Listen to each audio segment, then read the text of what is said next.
तो हमारे जन कवि थे गिरीश तिवारी उनका नाम था, जो उन्होंने बहुत सारे राज्य आंदोलन से लेकर के बहुत सारे तमाम मुद्दों के ऊपर उन्होंने इन सारे कविताओं को लिखा गया है। एक कविता उनकी है, हम मेहनत कश जग वालों से जब अपना हिस्सा मांगेंगे, तो उन्होंने उसको कुमाऊनी में उन्होंने गाया है। हम ओढ़े बारूड़ी लवार कुल्ली कभर जे दीना ए दूणी थे हिसाब ल्यो न, एक खेत ने ल्यो एक हांग ने ल्यो, सारी खसरा खतोनी किताब ल्यो न, हम ओढ़े बारूड़ी लवार कुल्ली कभर जे दीना ए दूणी थे हिसाब ल्यो न। हम लोग आज पहुँचे हैं उत्तराखंड के उस महान शहीद स्थल पर जिसका नाम है तिलाड़ी।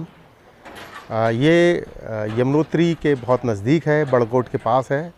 और ये जो जगह है इतिहास में दर्ज है। आज से लगभग 92 साल पहले जो अंग्रेज़ी हुकूमत थी और उसका जो दलाल था राजा नरेंद्र सिंह, उसने यहाँ पर जो लोग वन अधिकारों के लिए आंदोलन कर रहे थे उनके ऊपर गोलियाँ चलाईं।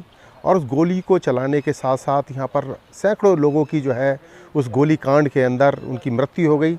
और जब लोग जान बचाने के लिए यहीं पर पीछे जो यमुना बहती है उसमें जब कूदे तो कहते हैं कि उस दिन यमुना का जल जो है पूरा का पूरा लाल हो गया। और उत्तराखंड के अंदर जो लोग हैं, जो यहाँ का समाज है, उसकी जो परंपराएं रही हैं वनों पर निर्भर रही हैं।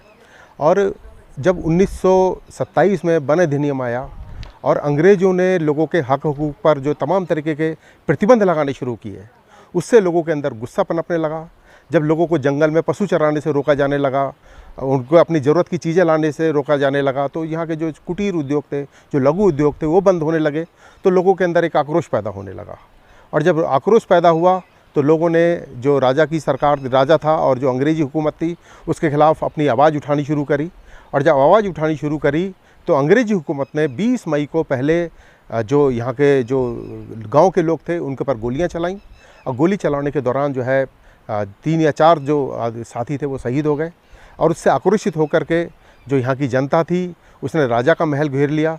और जो लोग गिरफ़्तार कर लिए थे अंग्रेज़ी हुकूमत ने, जब आक्रोशित जनता ने राजा का महल घेर लिया तो उनको रिहा करना पड़ा।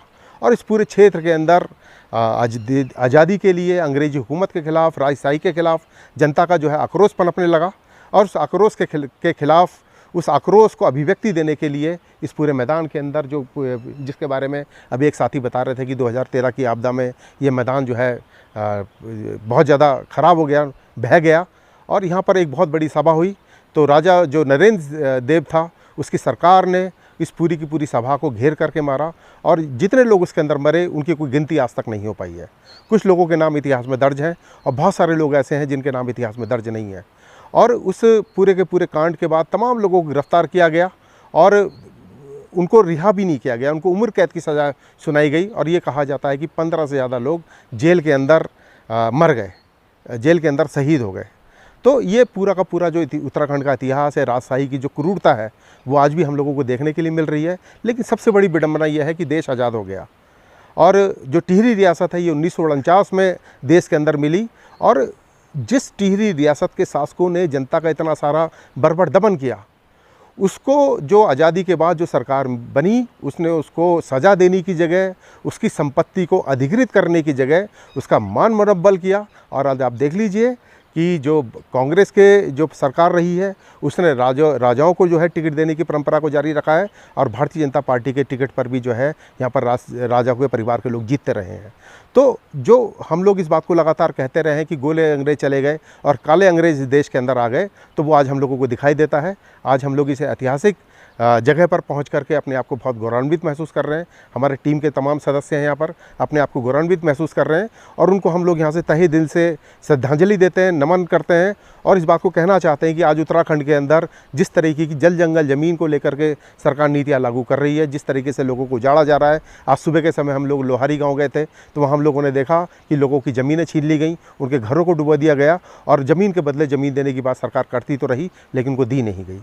तो जो लूट का जो दमन का जो तंत्र है वो आज़ादी के बाद भी इस देश के अंदर कायम है और उसके खिलाफ जनता के अंदर आक्रोश पनप रहा है और वो आक्रोश निश्चय ही दोबारा से जो हमारे देश के अंदर जो सत्ता पर बैठे हुए लोग हैं उनके खिलाफ एक मजबूत गोलबंदी खड़ी करेगा इस देश के अंदर। और हम लोग यहाँ पर आज आह्वान भी करना चाहते हैं कि जो हमारी परंपराएं हैं वो मुखबिरों की परंपरा नहीं है। एक तरफ आज़ादी के अंदर ये परंपरा रही है, अटल बिहारी वाजपेयी जैसे लोग रहे हैं जिनको जब अंग्रेजी हुकूमत ने उनके ऊपर मुकदमे लगाए तो वो मुखबिर बन गए, और एक तरफ हमारे देश के अंदर तिलाड़ी के शहीद रहे हैं जिन्होंने अपने देश को मिट्टी को प्यार करने के लिए, अपने जल जंगल ज़मीन को प्यार करने के लिए, अंग्रेजी हुकूमत को देश से भगाने के लिए अपने जान की कुर्बानी दे दी। उन सबको हम लोग पुनः नमन करते हैं और मैं उम्मीद करता हूँ कि आज जब हम लोग यहाँ पर आए हैं तो हम लोग अपना संदेश इस उत्तराखंड के लोगों को, इस देश के लोगों को पहुंचा सकेंगे। तिलाड़ी के शहीद अमर रहें, अमर रहें, अमर रहें। तिलाड़ी के शहीद अमर रहें, अमर रहें, अमर रहें। तिलाड़ी के शहीद अमर रहें, अमर रहें, अमर रहें। मैं आनंद रसवाल नगर पालिका बड़कोट से हूँ, यहाँ का मैं जो मूल निवासी हूँ। तो अभी भी हमारे पास एक गांव यहाँ सोनाली पड़ता है जिसमें कि जो है अभी उस गोली के निशान हैं। तो उसमें विधायक जी ने भी काफ़ी किया था, प्रयास किया था कि जो गोली का निशान वो वाला जो लकड़ी का ये हमारा चौखट है उसको हम वहाँ से ला करके यहाँ पे जो रखें, लोग भी देखें उस चीज़ को, पर गांव वाले उसको देने के लिए सहमत नहीं हुए थे। 30 मई को यहाँ शहीद मेला होगा, तो भव्य मेला होता है, उसमें जो है मंत्री लोग जो है सारे विधायक लोग आते हैं, DM साहब, SDM साहब सारे आते हैं। 2014-15 में नगर पालिका के द्वारा यहाँ पे 1 करोड़ 28 लाख का जो है प्रोजेक्ट आया था, जो निर्माण कार्य मुझे यहाँ पे मुझे दिखाई नहीं दे रहा है। और जो ये निर्माण कार्य है यहाँ के जो माननीय विधायक के यमुनोत्री के केदार सिंह राव जी द्वारा मुझे करवाया गया है, जो भी है वो मुझे है सामने है, प्रत्यक्ष है। मुझे यहाँ पे वो ये कि सरकार के पैसों का जो है ठिकाना मुझे लग रहा है, निर्माण कार्य मुझे कुछ दिखाई नहीं दे रहा है। आप लोग बाहर से आए तो मुझे है भटक भटक के यहाँ पे पहुँचे हैं, यहाँ के मुझे मार्ग का कोई पता नहीं, जबकि इतना बड़ा शहीद मुझे है स्थल है यहाँ पे, फिर भी रास्तों का यहाँ पे मुझे कोई ये नहीं है। हम लोग जब निकले थे इस स्थल के तो मैं बहुत उत्साहित थी कि हम एक ऐसे ऐतिहासिक जगह पे हम जाएंगे जहाँ पे थोड़ा दिमाग में तस्वीर कुछ अलग तरह की थी इस जगह की। लेकिन जब हम आए यहाँ पुलिया से अंदर को तो 1-2 बार तो हम आए, फिर वापस गए, हमें लगा शायद यहाँ तो लग ही नहीं रहा कि ऐसी कोई जगह हो सकती है। फिर दोबारा कोई हमें राहगीर मिले, उनसे हमने पूछा तो उनने बोला कि नहीं यही जगह है। तो आते आते मतलब बहुत निराशा हुई कि इतना बड़ा ऐतिहासिक और इतना नामी जगह जो है आज अपने नाम के लिए एक तरह से तरस रहा है। रास्ते में जिस तरीके से कूड़ा का पूरा एक ढेर हमें मिला तो वहाँ से भी संभव नहीं था कि अंदर आ पाना, ये पता लगाना कि यही वो जगह है। और उम्मीद करेंगे कि आगे जब कभी दोबारा मौका मिले तो ये जगह जो है थोड़ा अच्छी स्थिति में मिले, आने जाने का रास्ता अच्छा हो यहाँ पे। तो जो हमारे मन में था, आज तक भी जितने भी शहीद स्थल हमने देखे थे थोड़ा अलग दृश्य हमारे सम्मुख था, लेकिन यहाँ पर हम आए तो एक तरफ हमारी सरकार टूरिज्म को इतना बढ़ावा दे रही है और दूसरी तरफ जिन्होंने अपने हक अधिकारों के लिए लड़ाई लड़ी, आज उसी शहीद स्थल की स्थिति इस तरीके से हमें देखने को मिली। बहुत निराशा हमें हुई। यमुना प्रदूषण जो मुक्ति जन अभियान है वो हमारा चल रहा है, उसी दौरान हम लोगों को इस तिलाड़ी जन क्रांति मैदान में भी आना था और हम उसी सिलसिले में यहाँ पर आए हैं। जितने भी हमारे यहाँ के शहीद हैं उनको आज हम लोग श्रद्धांजलि देने के लिए आए हैं।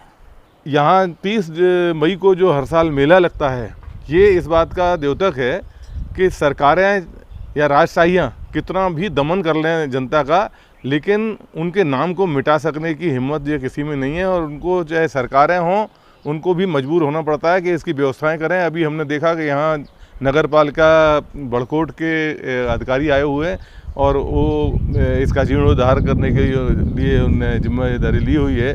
मैं यहाँ इस तिलाड़ी गांव में शहीद स्थल पर आया हुआ हूँ, मुझे बड़ा गौरव महसूस हो रहा है। हमारे जो शहीद हैं जिन्होंने हमारे लिए अपने आप को न्यौछावर किया, अपने पशुओं को बचाने के लिए, अपने देश को बचाने के लिए, अपने गांव को बचाने के लिए अपने आप को न्यौछावर किया, लेकिन सरकार की तरफ से उनकी इस कदर बेकदरी है कि जब हम रास्ते से यहाँ से आ रहे थे तो यहाँ तक पहुँचने का रास्ता इतना कठिन था कि हमें ऐसा नहीं लगा कि यहाँ सही सलामत पहुँच पाएंगे। सरकार ने यहाँ पे कोई भी सुविधा नहीं करी। सरकार चाहती नहीं है कि लोग यहाँ पे आएँ और इस इलाके का नाम सुने। हमें लगा जैसे हम रोड से आए वहाँ पे कूड़े का ढेर था, हम लौट के चले गए थे, लेकिन बाद में हमें पता चला कि नहीं यही रास्ता है, हम यहाँ तक आए। तो मैं यही कहना चाहूँगी सरकार से कि कम से कम जो ये तिल्हाड़ी ये इलाका है, यहाँ के जो अमर शहीद हैं, कम से कम इनके लिए एक अच्छी रोड बनाई जाए, यहाँ पे एक सुविधा दी जाए। मैं समझता हूँ कि आज के समय में जबकि सरकारों का दमन लगातार जनता के ऊपर बढ़ता चला जा रहा है, तब हमें जनता के सामूहिक प्रतिरोध की जो ताकत है उसको बार बार समझने की, उसको आत्मसात करने की, उसको अपने जहन में अंदर तक बैठा लेने की ज़रूरत है। और इस तरह के जो प्रतीक हैं, जैसा कि यहाँ तिलाड़ी के शहीदों का जो स्मारक है, इस तरह के प्रतीक हमें ये भावना को अपने अंदर भरने की क्षमता देते हैं, ताकत देते हैं। जहाँ पर ये स्थल है वहाँ पर भी आसपास में ऐसा कोई इंफ्रास्ट्रक्चर नहीं है, कोई सुविधा नहीं है कि जिससे यहाँ ज़्यादा से ज़्यादा लोगों का आना जाना शुरू हो जाए।